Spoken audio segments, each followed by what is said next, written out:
Halo. Halo, kembali lagi di Ruang Ngobrol sama saya Daris dan sama Mas Fudo di Senin. Kalau di sini sih hujan ya. Ini kita akan membahas One Piece chapter 1189. Sebelum itu jangan lupa subscribe, yang belum subscribe, yang sudah subscribe, terima kasih banyak teman-teman sudah terus mendukung kita. Langsung aja kita bahas One Piece chapter terbaru ini. Ini bukan highlight. Anjay. Cuman about time lah. Udah waktunya ya sih. Apa ya, Kenbun ya? Heeh. Kayak di Wano itu kita udah siap-siap, oh ini Kenbun nih. Kayaknya enggak. Baru di Elbaf ini. Baru dia sendiri nggak sadar. Kayaknya belum sadar kalau ini Haki, cuman udah mulailah tanda-tandanya. About time lah, Fruyonko kok. Wes wayahe. Apalagi Sanji mau Haosoku. Mosok Usopp Iya, belum. udah upgrade semua nih. Nah, udah waktunya upgrade lah. Soalnya selain trio monster, nggak kelihatan upgrade-nya mereka di Wano kan. Ya, kecuali Jinbe ya. Kecuali Udah OP Jinbe dari awal. Dan Nami yang punya Zeus upgrade-nya. Oh. Tapi udah. Iya ya, semua udah upgrade nih. Nah, mereka rata-rata nggak terlalu kelihatan upgrade. Selanjut. Aku lupa mau bahas apa begini. Nah, ini teori gagal sih aku kemarin ya. Jangan bahas pedangnya dulu deh, Mas. Oke. Apa? Aku lupa tadi. Yang diomongin, ini soal apa namanya? Yang diomongin Imu di sini itu 3 bersaudara itu loh, Mas. Aku bingung kenapa tiba-tiba Imu nyebutin Es sama Sabo di sini. Karena pain in the ass tuh. Iya, memang. Cuman maksudku tuh lebih ke apa ya? Apakah ada kemungkinan Imu itu relate sama Luffy? Kayak sebagaimana dia sama Joy Boy dan Lily mungkin. Bisa jadi ada kemungkinan Imu itu dulunya relate sama Luffy, jadi dia ngerasa ngelihat dirinya di Luffy kayak gitu loh. Makanya dia muak banget kan, semakin kita relate sama sesuatu di masa lalu yang menurut kita masa lalu yang menyakitkan, semakin kerasa nggak enaknya gitu ya, Mas. Betul ya. Walaupun aku sendiri lebih ngerasa ini tuh narasi kesel aja sih. Karena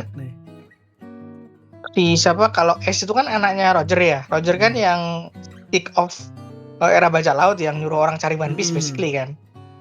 Yang mana itu dalam tanda kutip tidak boleh diketemukan gitu. Ini ganggu world government banget. Sabo kan nginceng. Iya kan. Jadi ini dua orang kenapa sih ini kamu juga pain in the ass Luffy ya. Kalian ini 3 bersaudara ngeselin semua sama aku. Kalau mau di-tone down ke yang paling sederhana kayak gitu ya. Iya sih. Kalau yang paling sederhana, tapi aku suka sih tadi menarik karena relate sih. Masuk akal juga.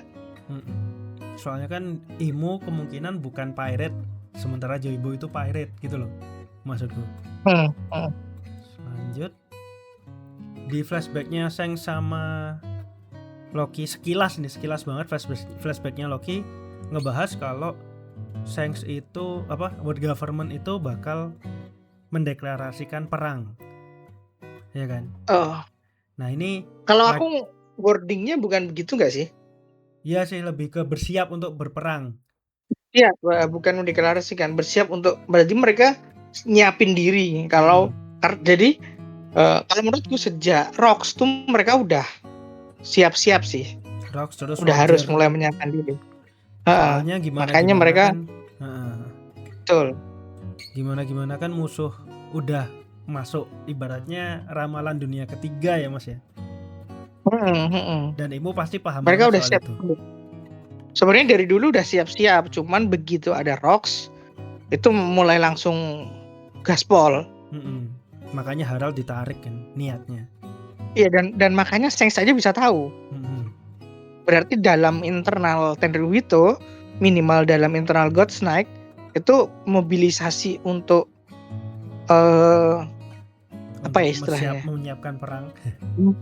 menyiapkan perangnya tuh gede gitu, termasuk Vegapunk yang diambil Mother's Flame itu. Terus lanjut, aku penasaran ini kenapa tiba-tiba Chopper dibutuhkan di perpustakaan. Apakah Biblo terluka? Apakah terjadi sesuatu? Kayaknya butuh ngomong sama Biblo gak sih? Oh iya. Butuh ngomong. Iya juga benar. Butuh Chopper buat ngobrol sama Biblo. Mungkin ada sesuatu yang soalnya kan kemungkinan Biblo nih yang ngelindungin ininya kan. Jadinya satu-satunya yang bisa jadi jembatan antara Biblo dan kayak Zunesa dulu ya Mas ya. Betul, makanya spesifik Chopper kan yang disuruh. Soalnya kalau cuman tabib, kalau cuman dokter kan ada Gert. Iya juga ya, benar. Siapa namanya? Gert bukan sih? Yang cewek. Ya, kenapa Chopper? Dan adegan sebelum ini Chopper menerjemahkan siapa sih Ratatosker? Ratatosker. Itu kan kayak kalau ngomongin narasi cerita ya, kita diingetin kalau ini loh Chopper bisa ngomong sama hewan. Jadi habis ini dia bakal ngomong sama hewan juga. Kalau ngomongin narasi kayak gitu sih. Gak kaget. Kan stylenya udah kan gitu ya. Kita dikasih kayak hint dikit-dikit biar kita nggak kaget sama cerita setelahnya. Nah sekarang boleh bahas pedang Mas. Ini anjay, ini aku paham. Tapi ya wes lah. Sebenarnya make sense, secara narasi make sense. Cuman kemarin kan Mas Darius kesel mungkin karena nggak menyangka bakal arahnya beneran ke sini sesuai tebakan orang-orang ya. Betul, dan apa namanya? Ini tuh cheap banget. Tapi ya sudahlah. Ya asiknya ini apa ya? Banyak yang notice kalau pedang yang ditancapkan di Empty Throne itu pedang-pedangnya pedang-pedangnya udah karatan, udah rusty bukan cuma pedang, senjata. Iya, senjatanya. Senjata nggak sih? Ya walaupun pedang dalam tanda kutip di dunia One Piece itu juga abu-abu Mas. Soalnya Naginata sama palu gadanya Kaido aja disebut Meito. Kategorinya masuk Meito loh, itu padahal palu. Jadi sebenarnya abu-abu juga. Jadi kita masih boleh menyebut ini pedang. Mungkin lebih ke tepatnya terjemahannya senjata ya. Iya, dari dulu. Cuman karena kita udah terlalu terbiasa dengan kata pedang, karena yang Meito yang pertama yang ditunjukkan adalah pedang, makanya sampai sekarang terjemahannya jadi pedang. Iya, mungkin kayak gitu ya Mas ya. Dan maksudku adalah kita ngelihat dulu tuh pertama kali pedang-pedang tuh kayak nggak penting gitu loh, dan emang tidak terlalu detail gitu. Sekarang jadi kelihatan detail sekali dok, sialan. Kan selama ini tuh ada Saijo Wasamono yang kayak gitu-gitu kan kategorinya. Nah ini sempat kita diskusiin kemarin ya Mas ya. Jadi pedang yang ada di sini itu kemungkinan banyak yang notice kalau ini rusty kan tadi aku bilang. Jadi banyak yang berpikir ini ada dua kemungkinan. Yang pertama, mereka memang nggak masuk kategori pedang-pedang yang sekarang kan. Kita sepakat bahwa 19 pedang ini tidak ada di kategori pedang modern yang disebutin sama Tashigi pada masa awal-awal dikenalin ya. Nah alasannya bisa ada dua. Yang pertama, ini pedangnya udah terlalu rahasia dan terlalu lama sehingga nggak pernah masuk katalog pedang modern. Atau dua, pedang ini tuh sebenarnya udah karatan, udah rusty, udah nggak bisa dipakai, jadi nggak masuk kategori pedang yang sekarang, tapi dibangkitkan kembali oleh kekuatan Imu. Soalnya wordingnya siapa namanya? Somers ya. Somers kan kayak gitu, membangkitkan kembali senjata-senjata tersebut dan memberikannya pada abdinya. Dikasih ke Somers sama Kiringham. Nah itu makanya kemungkinan ini memang pedang seharusnya udah nggak lagi masuk kategori tapi hanya bisa bangkit lagi sama kekuatannya Imo, makanya nggak masuk ke Dan ini kan klasifikasi tadi. ada kayak Hausoku kan, tapi versi Maki ya. Iya, Omen. Ya maksudnya kalau Haki itu kan petir ya. Kalau ini lebih kayak api nggak sih? Iya. Ya Omennya Imo. Yang menarik ini Mas, ada beberapa nama yang disebutkan sama Somers. Salah satunya Muramasa. Ini pedang terkenal di Jepang ya kan. Which means ada kemungkinan ini tuh dari Wano. Dan seperti yang mungkin pernah aku sebut di sini, Nasjuro yang punya Kitetsu, yang Gorose yang botak, itu kemungkinan juga dari Wano. Ada hint kalau dia dari Wano atau paling nggak dari pecahannya Wano. Nah, aku penasaran. Kalau aku tuh lebih setuju kalau ini tuh dari pecahannya Wano ya, karena Wano dulu kan berada di sisinya berlawanan ya dengan para 20 kerajaan itu ya. Dan satu dari apa? Atau gini Mas, atau terusin dulu deh. Atau Wano dulu aslinya berafiliasi juga. Aku lebih setuju kalau dulu sempat berafiliasi terus pecah.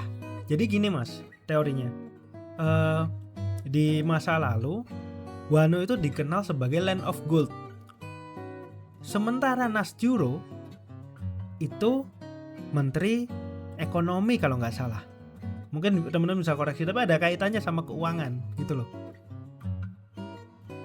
Makanya semua yang ada di Wano sama Nasjuro itu kayak banyak berkaitan, seperti Kitetsu, dia yang stylenya paling Jepang.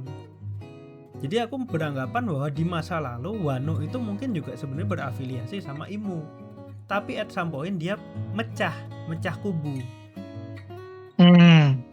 Mungkin lebih kayak Arabasta gitu Mas. Bukan Arabasta deh, Dressrosa. Jadi rajanya itu stay di pemerintah dunia, terus sisanya balik. Cuman yang balik ini nggak mau tetap berafiliasi, akhirnya menutup diri. Tapi ada pecahan Wano yang apa istilahnya? Pecahan dari orang Wano yang berpihak ke pemerintah dunia gitu. Dari itulah makanya mungkin Ethan Baron Nasjuro ini berkhianat mungkin ya Mas ya. Makanya namanya nggak lagi nama Jepang, dia kan pakai namanya Ethan Baron. Yang di Jepang cuma Nasujuro, gitu loh. Ini menarik sih. Berarti 19 ini minus Arabasta kan ya? Minus Arabasta, nggak termasuk Arabasta. Makanya kalau Arabasta 20. Iya. Nah, itu menarik sih. Makanya apakah aku tuh menariknya adalah bahwa senjata kalau aku tuh lebih ke seneng ke senjata itu kan melambangkan suatu peradaban atau suatu kerajaan ya di dunia nyata. Ini pusakanya kerajaan negara ini dan sebagainya. Berarti emang mirroring nggak sih? Iya. Terus ini yang menarik itu yang aku cuman notice satu ya, yang Xingtian tuh, yang kapak yang dibawa Imo tuh. Itu kan Cina kan. Nah, berarti bisa jadi itu Kano Kuni dulu adalah bagian dari itu. Ya, kemungkinan Kano Kuni yang sekarang saya itu Dressrosa kayak Dressrosa. Nah, berarti kan kerajaan-kerajaan lain kan juga mirip kan. Nah, aku tuh jadi pengen ngerti cocok loginya ini siapa gitu. itu yang bagus sih. Paling kutunggu itu sebenarnya. Jadi aku juga penasaran senjatanya apa aja sih nanti. Ini pasti dijelasin sih nanti. Sama yang paling aku penasaran tuh, apakah nanti kita bakal lihat senjatanya Arabasta?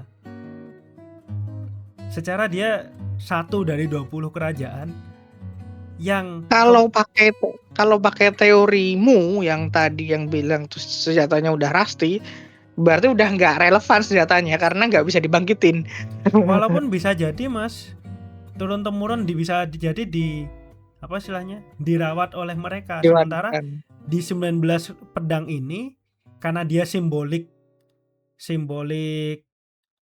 Symbolic Empathy Throne nggak boleh diapa-apain kecuali pakai kekuatan Imu untuk menjaga stabilitasnya Imu. Sementara kalau yang di Arabasta bisa jadi secara turun-temurun dirawat gitu loh. Ada urgensinya beda. Ada Imu, dia nggak perlu ngerawat pedang, dan pedang itu emang nggak boleh disentuh. 19 pedang itu nggak boleh Kalau disentuh. aku Dan kalau Arabasta nggak ada kalau aku urgensi itu.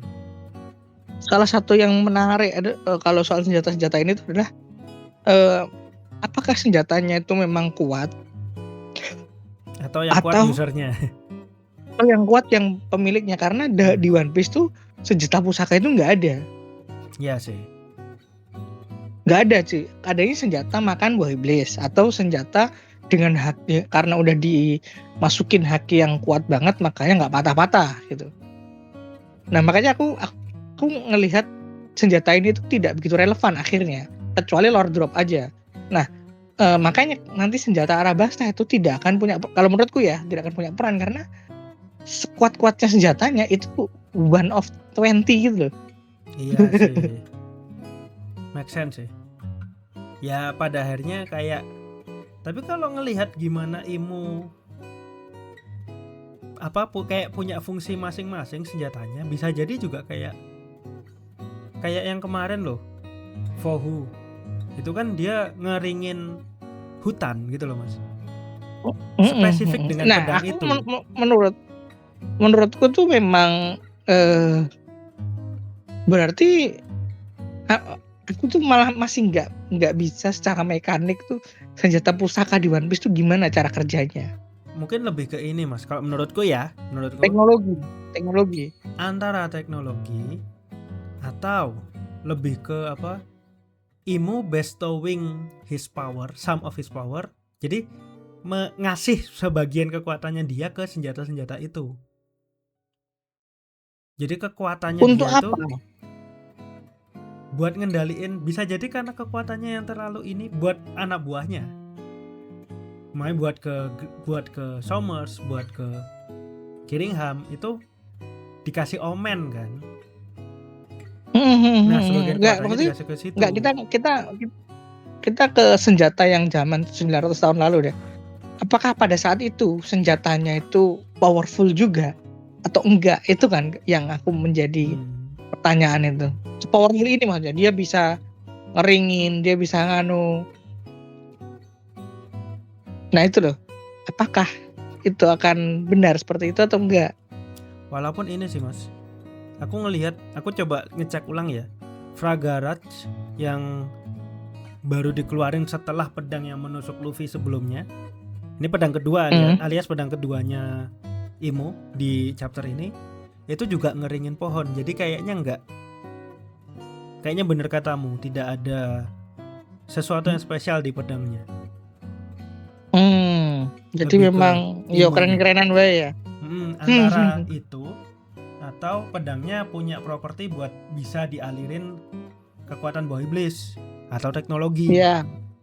Kayak itu aku lebih cocok sama teknologi sih aslinya, karena itu kan 900 tahun lalu itu kan lost teknologi ya, yang sekarang tuh kata Vegapunk tuh jauh lebih maju dibanding sekarang tuh. Jadi nggak aneh kalau senjata-senjatanya juga punya properti yang unik-unik karena teknologi. Nah itu aku lebih suka.